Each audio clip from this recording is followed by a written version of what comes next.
আল্লাহ পাক বলছেন সারা দুনিয়ার সমান গুনাহও যদি সে করে ফেলে, আসমানের সমানও গুনাহ করে ফেলে, খালি তওবা করে ফিরে আল্লাহকে বলবে আস্তাগফিরুল্লাহাল্লাযী লা ইলাহা ইল্লা হুয়াল হাইয়ুল কাইয়্যুম ওয়া আতুবু ইলাইহি।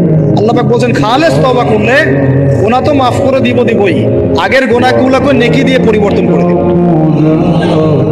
অহংকার করে হেঁটো না, মানুষের অহংকার সাজে না। অহংকার সাজে একজনের, তিনি কে? অহংকার কার চাদর? আল্লাহ বলে এই চাদর ধরে যদি কেউ টান দেয় ওরে আমি জাহান্নামে নিক্ষেপ করি, ফালা উবালি, আই ডোন্ট কেয়ার, ওরে আমি জাহান্নামে ফেলবো।